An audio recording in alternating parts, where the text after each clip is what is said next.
ሰበር ዜና ጀነራሉ እንዲወገዱ ትዕዛዝ ወጣ። አብይ ወሰኑ። መከላከያ የሚተማመንበት ዙ 23 መሳሪያ በፋኖ እጅ ገባ። ከባድ ድንጋጤም ተፈጠረ። ይህ ዴይሊ ፖለቲክስ ነው። ጀነራሉ እንዲወገዱ ትዕዛዝ መውጣቱ ተሰማ። ስለ ጉዳዩ አንድ ከፍተኛ የጦር መኮንን እጅን በአፍ የሚያስጭን መረጃ ይዘው ወጥተዋል። እንደ ጦር መኮንኑ መረጃ ጀነራሉ እንዲወገዱ ከውሳኔ የተደረሰው ቀጣዩ የጦርነት ዝግጅት አካል ነው ተብሏል። መረጃው ከመቀለ እስከ 4 ኪሎ ከባህር ዳር እስከ አስመራ ንዝረትን ፈጥሯል። ጦር መኮንኑ ከዚህ በተጨማሪ በርካታ ወታደራዊ መረጃዎችንም አጋርቷል። ጉዳዩን የተመለከተ ጥብቅ መረጃ በጥንክራችንም ይይዘናል። በሌላኛው ሰበር መረጃ ደግሞ የፋኖ ኃይሎችን የሚያስቆም ኃይል ጠፍቷል። ከሻዕቢያና ህወሓት ጋር አበሯል በሚል በብልጽግና የተከሰሱት የፋኖ ኃይሎች ጦራቸውን ወደ ማይካድራ ጦር እያሳደጉም ነው። ከሰሞኑ ተጨማሪ ዙ 23 መሳሪያዎችን ከመከላከያ ማርኮ በእጃቸው አስገብቷል። መከላከያ ለአሰቡ ጦርነት ካዘጋጃቸው መሳሪያዎች ውስጥ አንዱ የሆነው ይህ ዙ 23 በፋኖ እጅ መግባት የቤተ መንግስቱን ሰዎች እጅግ አሸብሯል። ይህንና ሌሎች የግንባር መረጃዎችን በመረጃ አንቀልባችን ሸክፈናል። አብይና ኢሳያስ ተስማምተዋል፣ ወደ ጦርነትም አይገቡም ሲሉ ፖለቲከኛው ተናገሩ። ትግራይን ወክለው ፕሪቶሪያን ስምምነት ከፈረሙ ግለሰቦች መካከል አንዱ የሆኑት ፖለቲከኛው አብይና ኢሳያስ አይዋጉም ሲሉ እጃቸው ላይ ያለውን መረጃ አጋርተዋል። ከዚህም በተጨማሪ ሰራዊቱ ከጀነራሉ ትዕዛዝ አልቀበልም በሚል አምጾ ቤቱም ተቀምጧል ብሏል።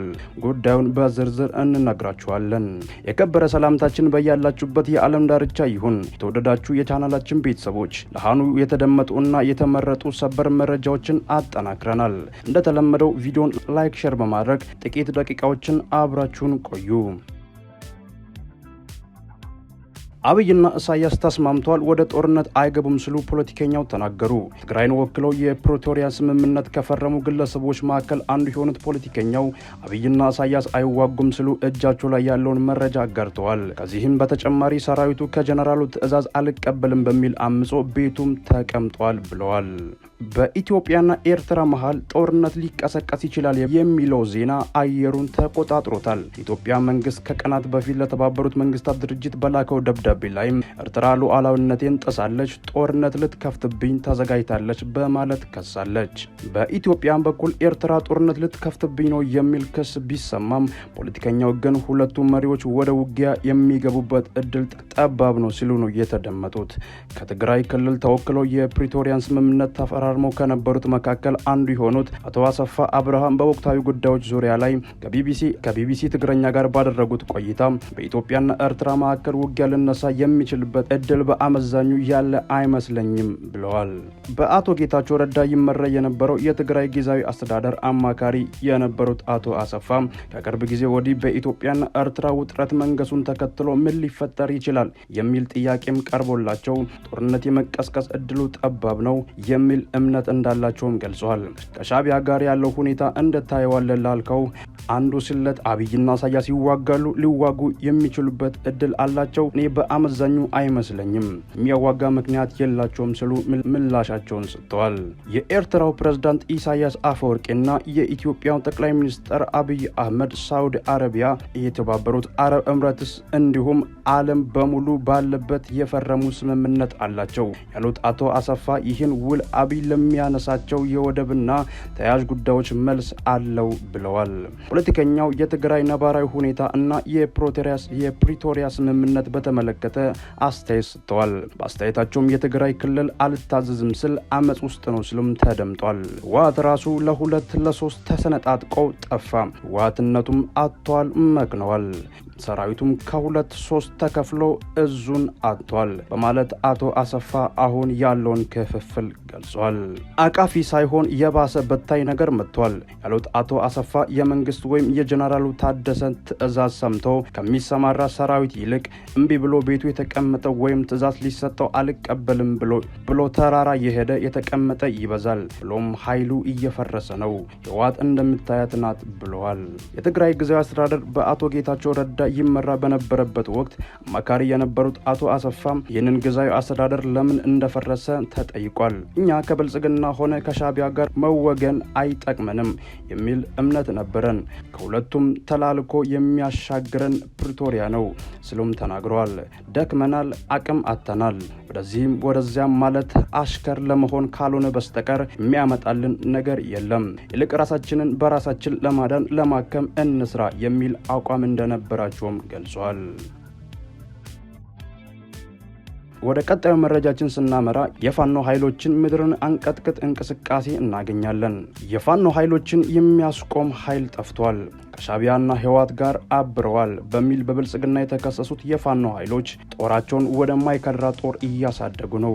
ከሰሞኑ በተጨማሪ ዙ 23 መሳሪያን ከመከላከያ ማርኮ በእጃቸውም አስገብተዋል። መከላከያ ላሰቡ ጦርነት ካዘጋጃቸው መሳሪያዎች ውስጥ አንዱ የሆነው የዙ 23 በፋኖ እጅ መግባቱን የመንግስት ሰዎችን እጅግ አሸብሯል።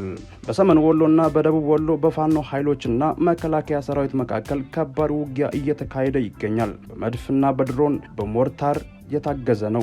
በሰሜን ወሎና በደቡብ ወሎ ኃይሎችና መከላከያ ሰራዊት መካከል ከባድ ውጊያ እየተካሄደ ይገኛል። በመድፍና በድሮን በሞርታር የታገዘ ነው።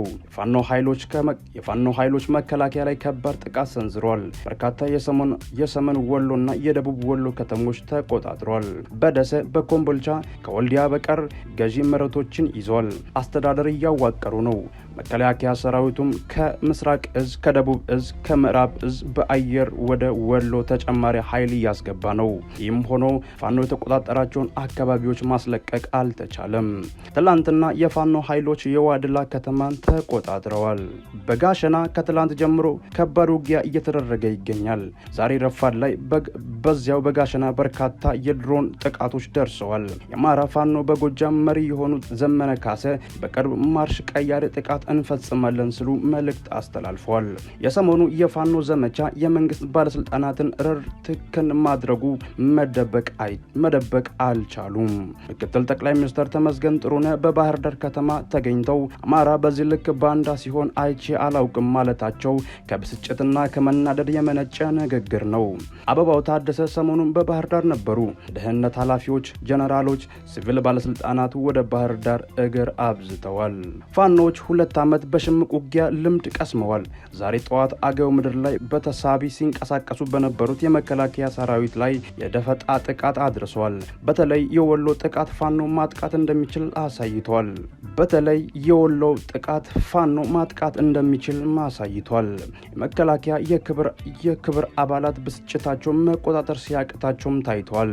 መከላከያ ሰራዊቱ በእግር ጦር ፋኖን ማሸነፍ የተሳነው ይመስላል። ስለዚህም በአየር የበላይነቱን ተጠቅሞ ፋኖን ለማጥቃት የመረጠም ይመስላል። ከሩሲያው SU-35 አምስተኛ ትውልድ የጦር ጀቶችን ለመረከብ ከጫፍም ደርሷል። አንድ የጦር ጀት $800 ሚሊዮን ይፈጃል። ኢትዮጵያ መንግስትም SU-35 ከሩሲያ ገዝቶ የሚረከበው 6 ነው።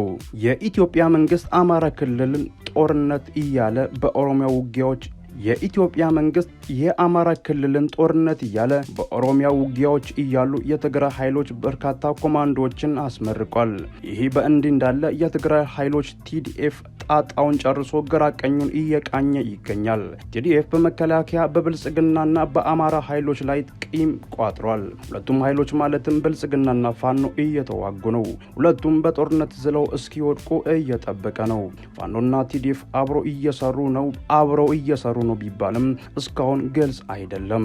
TDF ፋኖን ለሁለት ከፍሎታል። አንደኛው የፋኖ ኃይል ከህወሓት ጋር አንሰራም ሲል፣ ሌላኛው የፋኖ ኃይል ደግሞ ከህወሓት ጋር እንሰራለን በሚል ነው ክፍፍሉ ያለው። በመጨረሻም ጀነራሉ እንዲወገዱ ትዕዛዝ መውጣቱ ተሰማ። ስለ ጉዳዩ አንድ ከፍተኛ የጦር መኮንን እጅን በአፍ የሚያስጭን መረጃን ይዘው ወጥተዋል። እንደ ጦር መኮንኑ መረጃ ጀነራሉ እንዲወገዱ ከውሳኔ የተደረሰው የቀጣዩ ጦርነት ዝግጅት አካል ነው ተብሏል። መረጃው ከመቀለ እስከ 4 ኪሎ፣ ከባህር ዳር እስከ አስመራ ንዝረትን ፈጥሯል። የጦር መኮንኑ በዚሁ በተጨማሪም በርካታ ወታደራዊ መረጃዎችን አጋርተዋል። ይህንን ጥብቅ ወታደራዊ መረጃ መረጃ ያጋሩት ጀነራል ጻድቃን ገብረስላሴ ናቸው። ጀነራል ጻድቃን ፕሬዝዳንት ኢሳያስ አፈወርቄ ጀነራል ታደሰ ከስልጣን እንዲወገዱ ትዕዛዝ ሰጥተዋልም ብለዋል። ህወሓትና ሻዕቢያ ጀምሮታል የተባለው ጥምረት ለማጠናከር ጀነራል ታደሰ ወረደ እንቅፋት ሆነዋል የሚል ግምገማ እንዳላቸው ጀነራል ጻድቃን አዲስ በሰጡት ቃለ መጠይቅ ተናግረዋል። ጀነራሉም በወቅታዊ ጉዳይ ላይ ለኤንቢሲ ኢትዮጵያ ቴሌቪዥን በሰጡት ቃለ መጠይቅ ሻዕቢያ ጀነራል ታደሰ ወረደ መወገድ አለባቸው የሚል ቅድመ ሁኔታን አስቀምጧል ብለዋል። በዚህም ቅድመ ሁኔታ መሰረት ጀነራል ታደሰ ወረደን ማስወገድ ለህወሓት የተሰጠ የቤት ስራም ነው ተብሏል። ተቀንጭቦ በተሰራጨው በዚህ ቃለ ምልልስ ጀነራል ታደሰ በመፈንቅለ አስተዳደር የተባበሩትን ጌታቸው ረዳ ፕሬዝዳንትነት ስልጣን ሲረከቡ የፈረማቸውን ስምምነት ነጥቦችን አለመፈጸማቸውን ጀነራል ጻድቃን ገልጸዋል። በዓለም አቀፍ ማህበረሰብ ዘንድ የፈረሙትን ነጥብ አንዱን አልፈጸሙም ያሉት ጀነራል ተፈናቃዮችን አልመለስንም፣ ከውጭ ኃይሎች ጋር መገናኘቱንም አላቆምንም በማለት ከሰዋል። በህወሓት አቅራቢነት በጠቅላይ ሚኒስትር አብይ አህመድ የተሾሙት ጀነራል ታደሰ ህወሓት የጀመረውን የውጭ ግንኙነትን ለማስቆም የቃል ኪዳን ሰነድ መፈረማቸው ይታወሳል። ይሁን እንጂ ጀነራሉ ከተሾሙ በኋላ ጽምዶ በሚል የተጀመረውን የህወሓትና የሻዕቢያ ግንኙነት በህዝብ ለህዝብ ግንኙነት ላይ ከሆነ እንደማይቃወሙ መግለጻቸውም ይታወሳል።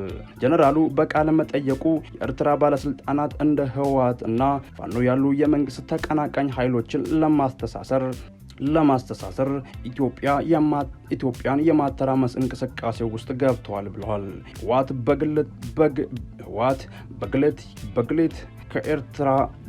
ከኤርትራ ፕሬዝዳንት ኢሳያስ አፈወርቄ አስተዳደር ጋር አብሯል ያሉት ጀነራሉ የጀመሩትን ግንኙነት ህዝባዊ ተቀባይነት እንዳገኘ እየራ መሆኑን ጠቁሟል።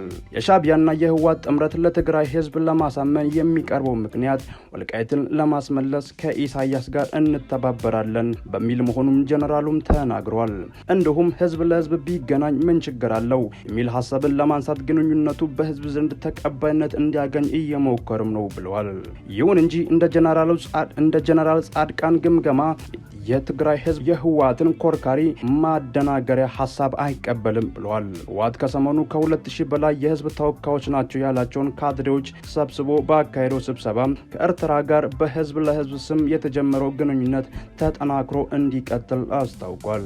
ለጀነራል ጻድቃን የህወሓት ሰዎች ከኢሳያስ መንግስት ጋር በማበር ጦርነት ለመቀስቀስ እየሰሩ ያሉት የወንጀል ስራዎች ለመሸፈን እንደሆነም ጠቁሟል። የወንጀል ስራዎች እና ወደ ጦርነት እየተገባበት ያለው ውሳኔ ራሱ የቀድሞ ጦርነት አካውንተብል መሆን አለበትም ብለዋል። ለጀነራሉም እጅግ በጣም ብዙ የተዘረፉ ንብረቶች፣ ወርቅ፣ መሬት፣ ገንዘብ እንዳለም ጠቁሟል። በዚህም የወንጀል ተግባር ውስጥ በግልጽ የሚታወቁ ትላልቅ አመራሮችም እንዳሉም ገልጿል። እነዚህ አካላት የወንጀል ስራዎችን፣ የፖለቲካ ስልጣን ፍላጎታቸውን አንድ ላይ እንደቀላቀሉ ይህንን ለመከላከል ወይም ከሰራቸው የወንጀል ስራዎች ነጻ ለመሆን የሚያስችላቸውን አንዱ መንገድ ጦርነት መፍጠር እንደሆነ እንደሚያምኑም አመልክቷል። ለዚህም ከኢሳያስ መንግስት ጋር መተባበር ነው ጽምዶ ብለው እየሰሩበት እንደሆነም ገልጿል። የትግራይ ህዝብ እያንዳንዱ የሚያደርጉትን እንቅስቃሴ አውቆባቸዋል ያሉት ጀነራሉ የትግራይ ጄኖሳይድ ኮሚሽን ባጠናው ጥናት በትግራይ ጦርነት ወቅት 75% የግፍና የወንጀል ስራዎች የሰራው የኤርትራ ሰራዊት እንደሆነ መመልከቱን ተናግሯል። ሰውን የገደለ፣ ሴቶችን የደፈረ፣ ሴቶችን ማህፀን ላይ ያልሆነ ነገር እያስገባ የኤርትራ ሰራዊት እንደሆነም ገልጿል። የአክሱም ነፍሰ ገዳይ የሻዕቢያ ወታደር ነው። ማህበረሰቡ የማህበረ ደጎ ነፍስ ገዳይ የሻዕቢያ ወታደር ነው። ማርያም ደንገላትን ነፍሰ ገዳይ የሻዕቢያ ወታደር ነው። ደቡብ ትግራይ ራያ ላይ ወጥቶ በመቶዎች የሚቆጠሩ ሰዎች ረሽኖ የሄደው የሻዕቢያ ወታደር ነው ብሏል። ህዝቡ ይህንን የወታደራዊ እና የፖለቲካዊ መሪዎችን ፍላጎት እንዲሁም የሚያደርጉትን ግንኙነት ስለሚያውቅ ከሻዕቢያ ጋር የሚደረግ ትብብር ወይም ጽምዶ አልፈልግም ነው ያለው ሲሉም ተናግረዋል። ከእነርሱ ጋር በወንጀል የተሳሰረ ካልሆነ በስተቀር ህዝቡ ከኢሳያስ መንግስት ጋር መተባበር ጥፋት እንደሚያመጣ አምኖ አልቀበለውም ስሉ አክለዋል። እነዚህ ጦርነት እንዲነሳ የሚፈልጉና እየሰሩ ያሉ አካላት በኤርትራ በሱዳን በኩል ጥይት ጠመንጃ እንደሚያስገቡ ጦር መሳሪያም እንደሚገዙ ይህንንም ሰው እንደሚያውቅ ለጀነራል ጻድቃን ገብረስላሴ ተናግረዋል።